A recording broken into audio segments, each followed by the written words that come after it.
ಈಗಿಂದ ನಾಳೆ ಇಷ್ಟೊತ್ತರೂ ಮಾತಾಡೋಷ್ಟು ವಿಷಯಗಳಿದ್ದಾವೆ. ಆದರೆ ನನಗೆ ಅಷ್ಟು ಅನುಭವ ಇಲ್ಲ ಈ ಸ್ಟೇಜ್ ಮೇಲೆ ಮಾತಾಡೋದು ಇದೆಲ್ಲ.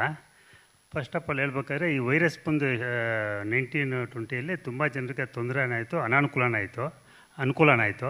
ಅದರಲ್ಲಿ ಅನುಕೂಲ ಪಡೆದವ್ರು ನಾನು ಒಬ್ಬ. ಆವಾಗ ಸ್ವಲ್ಪ ಮನೆಯಲ್ಲಿ ಫ್ರೀಯಾಗಿರೋದ್ರಿಂದ ನಾನು ಈ ಮೊಬೈಲು, ಇಂಟರ್ನೆಟ್ ಇದರಲ್ಲೆಲ್ಲ ತುಂಬ ವಿಷಯ ತಿಳ್ಕೊಂಡೆ.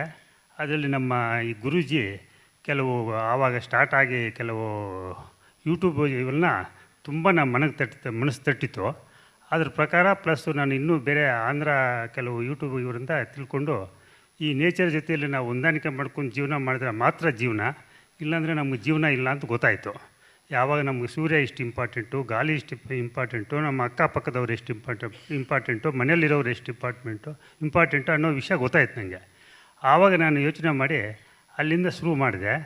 ತುಂಬ ಸಕ್ಸಸ್ ಕಾಣಿಸ್ತಾ ಬಂತು. ನನ್ನ ಮೇಲೆ ಕೇಸ್ಗಳಿತ್ತು, ಆಮೇಲೆ ಮನೆ ಕಟ್ಟಿ ಸ್ವಲ್ಪ ಫೈನಾನ್ಸ್ ಪ್ರಾಬ್ಲಮ್ ಎಲ್ಲ ಇತ್ತು. ಎಲ್ಲ ಒಂದೊಂದೊಂದು ಸಾಲ್ವ್ ಆಗ್ತಾ ಬಂತು.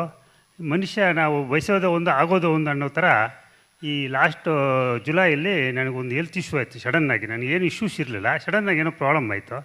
ಆಮೇಲೆ ಡಾಕ್ಟ್ರೆಲ್ಲ ಸ್ವಲ್ಪ ಇದು ಇದು ಸ್ಟ್ರೆಸ್ಸಿಂದಂಗೆ ಆಗಿದೆ, ನೀವು ಸ್ವಲ್ಪ ಜಾಸ್ತಿ ಸ್ಟ್ರೆಸ್ ತೊಗೋತಾ ಇದ್ದೀರ ಅಂದರು. ನನಗೇನು ಆ ಥರ ಅನ್ನಿಸ್ಲಿಲ್ಲ. ನಾನು ನಿಜ ಹೇಳ್ಬೇಕಂದ್ರೆ ಒಂದು ಸಣ್ಣ ಇದು ಹೇಳ್ಬಿಡ್ತೀನಿ. ನನ್ನ ಹೆಸರು ವೆಂಕಟರಮಣ ರೆಡ್ಡಿ ಅಂತ. ನಾನು ಬೇಸಿಕ್ ಸಿವಿಲ್ ಇಂಜಿನಿಯರು. ನಂದೇನೆಂದರೆ ಎಲ್ಲರೂ ಹುಡ್ತೀವಿ, ಎಲ್ಲ ಸಾಯ್ತೀವಿ. ಏನೋ ಒಂದು ಕೆಲಸ ಮಾಡ್ತಾ ಇರಬೇಕು, ಒಳ್ಳೆ ಕೆಲಸ ಮಾಡ್ತಾ ಇರಬೇಕು, 4 ಜನಕ್ಕೆ ಅನುಕೂಲ ಆಗಬೇಕು, ನಮಗೂ ಅನುಕೂಲ ಪಡಬೇಕು, ಎಲ್ಲ ಖುಷಿಯಾಗಿರ್ಬೇಕು, ಎಲ್ಲ ನಗ್ನಗ್ತಾ ಇರಬೇಕು. ಈ ಗುರುಗಳು ಎಷ್ಟು ಹೇಳ್ತಾರೆ ಇದನ್ನು ನನಗೆ ತುಂಬ ಮನದಟ್ಟಾಗ್ಬಿಟ್ಟಿದೆ. ಇವ್ರ ಜೊತೆಯಲ್ಲಿ ಇವರಿಗೆ ಆಂಕರ್ ಆಗಿ ಯಾರೋ ಮಾಡ್ತಿದ್ರು ಮೇಡಮ್ ಒಬ್ಬರು, ಡಾಕ್ಟ್ರವರು ಲಕ್ಷ್ಮೀ ಗುರುರಾಜ ಅವ್ರ ಹೆಸರು. ಇವ್ರ ಮಾತು ಕೇಳಿ ನಾನು ತುಂಬ ಇದಾಗ್ತಿದ್ದೆ. ನಿಮಗೆ ಅವನ್ನ ಬೆಳೆ ಕಟ್ಟೋಕ್ಕಾಗಲ್ಲ, ಹೇಳೋಕ್ಕಾಗಲ್ಲ. ಇದನ್ನು ಸುಮಾರು ಸಲ ಪ್ರಯತ್ನಪಟ್ಟು ಈ ಕ್ಲಾಸಿಗೆ ಬರೋಕ್ಕೆ ಆಗಲಿಲ್ಲ ನನಗೆ. ಈಗ 4-5 ದಿವಸದಿಂದ ಪ್ರಯತ್ನಪಟ್ಟು ಇವಾಗ ಫ್ರೀ ಇರೋದ್ರಿಂದ ನನಗೆ ಬಂದೆ ಇಲ್ಲೇ. ಈ ಜನ ಎಲ್ಲ ನಾವು ತಿಳ್ಕೊಂಡು ಬದುಕಿ ಬಾಳಿದ್ರೆ ನಮಗೆ ತುಂಬ ಸುಖವಾಗಿರ್ಬೋದು. ನಮ್ಮ ಮೇಯ್ನು ನಮಗೆ ಏನಂದರೆ ಈ ನೇಚರ್ ಬಗ್ಗೆ ನಾವು ಒಂದು ಗಡಿ ಅಂದರೆ 24 ನಿಮಿಷ ಅಂತಾರೆ, 2 ಗಡಿ ಅಂದರೆ 48 ನಿಮಿಷ, ಒಂದು 48 ನಿಮಿಷ ಅಂದರೆ ಒಂದು ಮುಹೂರ್ತ ಅಂತಾರೆ. ಒಂದು ದಿನಕ್ಕೆ 30 ಮುಹೂರ್ತ ಬರ್ತದೆ. ಅದರಲ್ಲಿ 29ನೇ ಮುಹೂರ್ತ ತುಂಬ ಇಂಪಾರ್ಟೆಂಟು. ಅದು ಬೆಳಗಿನ ಜಾವ ಬರ್ತದೆ.